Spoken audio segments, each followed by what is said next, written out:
Hello, everyone. Welcome back to another episode of Just Say Guay. I'm your host, George Guay. Today, I'm joined by Isaiah Saville, who is the goaltender for the University of Nebraska at Omaha men's ice hockey team. Isaiah, thanks for on the show. Thanks for having me. Yeah, so before we get going, I got to give a shout out to my New York Knicks friends who are causing me to wear this hat right now. Connor Hayden, Sean Testa, Chris Paganelli, Christian Lariah, Brian Crow. So this will be a one-time thing, but what a game last night. But Isaiah, how does it feel to be back to normal? Playing a season after having one that was, had so many protocols, and now you guys have fans back in the stands. Yeah, I mean, definitely thankful to have all the great fans here in Omaha. We haven't played a road game yet, but it's definitely a way better atmosphere to play in this year since we have fans again. Not taking for granted the opportunity that we got to play last year. I know some teams didn't even get to play, so definitely still very thankful that we got to put together a little pod here in Omaha and play against the whole NCHC for a month. It was a really good time. Yeah, for sure. And is it kind of a relief that, the leadership process in terms of leading guys through COVID is over? Because last year, you were leading guys through a process that you were just trying to get through on your own, let alone trying to teach other guys how to handle it. Yeah, for sure. I feel for our freshmen for sure that were from last year. It was definitely a new experience for the whole world, and so no one really knew how to go after it. But I think we did a really good job as college hockey in general, and here at UNO, our medical staff did a great job of keeping us safe and going through the protocols and making sure that we were doing the right things to stay healthy. Yeah, you guys definitely handled the season right, last year, and it's definitely carried into this year. You guys are in the top 25 rankings right now. You guys are one ahead of my Providence College Friars that you see right there. But before we get into this team, let's backtrack a bit. You're from Alaska. Could you just tell us, what the hockey culture is like there? Who did you root for growing up? Who did you idolize as a goalie as well? Oh yeah, Anchorage, Alaska, big shout out there. Obviously, we've seen a lot of goalies and hockey players come out of there recently, and it's just shows kind of what the culture is up there in Alaska. There's a lot of support for hockey, which it's a cold state, so it kind of makes sense. But yeah, there's a ton of support. Everyone loves hockey up there. There's a lot of hockey going on everywhere up there, so that kind of helps grow the game and kind of get things going. I was a big UAA Alaska Anchorage fan growing up. I thought it was the coolest thing ever to play college hockey, and so very thankful that I have the opportunity right now that I'm playing college hockey and for 3 years now and really having a good time with it. Yeah, for sure. And obviously, before that, before going to college, you had to make the stop at the Tri-City Storm to play your juniors. Could you just tell us, what it's like to play at that level, and also kind of the sacrifices of, making that journey? Yeah, it was definitely a long journey going moving away from home for 14 or 15, leaving my family. Unfortunately, I had one of my best friends from back home. I was on the same U16 team as me when we went to Colorado for my U16 year, and then making the jump to the NAL, the North American League, my second year away from home, and then obviously, as you said, going to Tri-City my final year of juniors before making the transition into college. And playing in Tri-City, Kearney, Nebraska was fantastic. I loved it there. A little too small town for me. I like to be in kind of a more of a city feel, but I had great host families all growing up through my hockey career, and I was very thankful for that. That I never had um, a bad situation there. And playing in Tri City, obviously, if you look at the roster we had a crazy good team, and seeing how many draft picks came out of that season was incredible. And I was very thankful and grateful to be able to play for that team. Yeah, for sure. It is amazing to see how many guys get drafted in, play at the college level right after playing for that team. A lot of guys at Providence College have played on that team, and also Chase Clark, who's actually the goalie there now. He was a guest on this show about a few months ago after he got drafted by Washington. So, it just shows that it keeps producing so many great players. So, could you just take us through your recruiting process and what made your decision to go to the University of Nebraska at Omaha, and what other schools were really in the mix? Oh yeah, so UNO was kind of they were the first team at their school, I should say, that really reached out to me, and they really caught my eye right away. And definitely, it was under a different coaching staff, but it didn't really change anything. I came for a visit, and uh, it was kind of just a place that felt like home. It was a growing organization kind of program here in college hockey in Omaha, and so I wanted to be a part of that culture. The culture that we have here is incredible. It's understood by everyone on the team, and you can really see when you get to know all the guys here on our team that it's not just about hockey too. It's about us living here, and the bond that we have as a whole group is incredible. And that's one of the things that I saw when I visited here too, is that like you live here for 4 years or however long you're here. You don't want to be uncomfortable. You want to make it feel like another home. And I really felt that when I came here.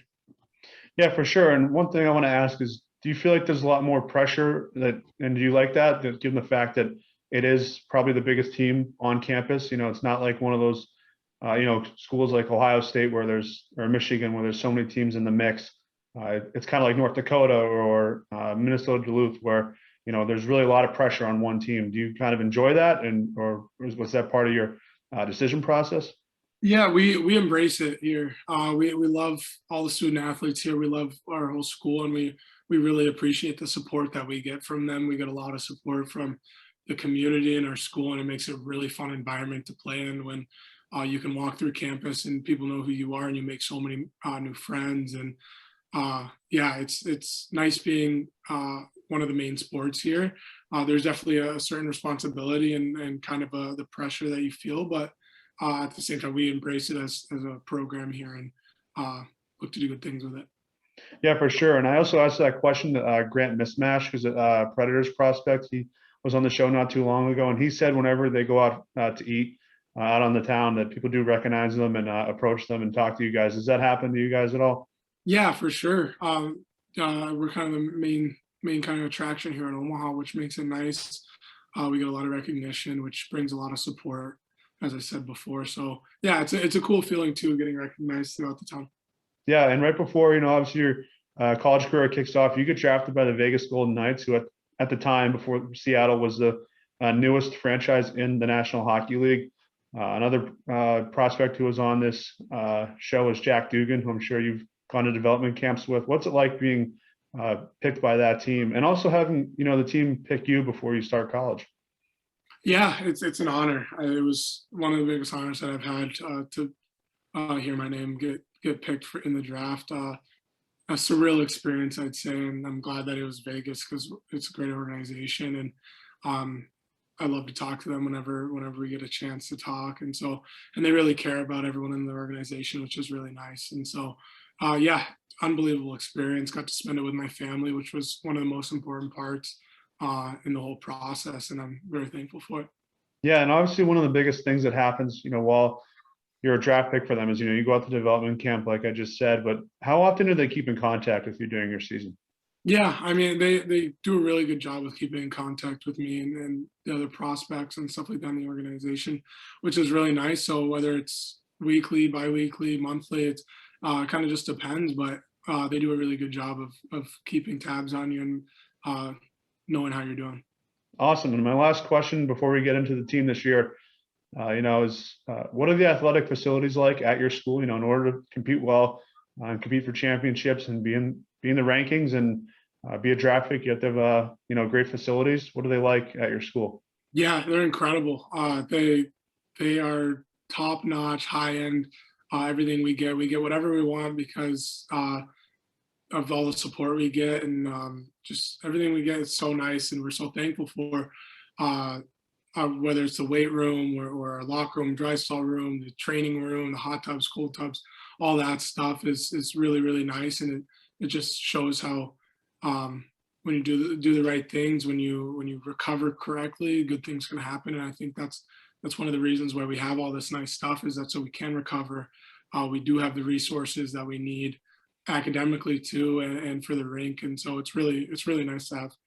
Yeah, for sure. And it's led to success. You guys are 11th in the nation right now, second in the nation in goals scored, top 25 in both PK and power play. What else do you like about your team so far, that things that people don't see? Yeah, a lot of what people don't see is the brotherhood that we have, and kind of the connection that we all have. Obviously, everyone for the most part sees it all on the ice. Not everyone really gets to sit down and have an interview like we're having, or podcasts and stuff like that, and really understand what the culture is at our school. And uh, Coach Gavin Knight really does a really good job of not just picking great talent, but picking great people to come to the school. You can't come to this program and be a bad person. You have to be a high class individual. And I think that's something that kind of stands out with us, is that we're not just a hockey team. We're not just student athletes, but we're a family here. And to have a family, you have to be all connected on the same page. And I think that's why we've had success even since my freshman year, where we sometimes struggled. But now you've seen, even from my sophomore year to this year, how much we've gotten better, and it shows just the hard work that we put in. Yeah, for sure. And it's awesome that you know that it's bigger than the game for you guys. So, what was that like for the fans and you guys that first game back? Because, I was at the game for Providence, and the entire time I was thinking, this is the first game not only for the freshmen, but also, these sophomores who didn't have any fans last year as well. Yeah, it was incredible. Unfortunately, we lost in overtime, but it was amazing to have the fans back, seeing all of them cheering, and having the student section going again. It felt amazing. It's a different feeling for sure, and it's a surreal feeling, and you can't be anything but grateful and embrace the moment that you're in when you're playing, and just realize how lucky we are to be playing this game and to have fans back. Obviously, as you mentioned, uh, but it's just, last year was fun. It was nice to play and stuff, but it's just a whole different game when you have fans in the stands. Yeah, you know what? I couldn't agree more. And I couldn't have been happier when I went back to that first game this year at Providence, and I couldn't imagine what it's like for you guys as players. So, what's the key to have a successful weekend this weekend for your team?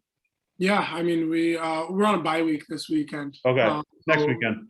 yeah, next week. This weekend's just all about recovering and making sure we're all healthy for the next weekend. But I think just sticking to our game plan of being just a hard nosed team, and letting our skill take over when it calls for it. You know what I mean? So making sure we stick to the game plan. We prepare for this all summer. We prepare for it all week, and now it's about just executing. Yeah, for sure. So, Isaiah, best of luck getting ready for that series. We'll stay in touch, and thanks for coming on the sports show. Yeah, no problem. I appreciate it. Yep, have a good one. You too.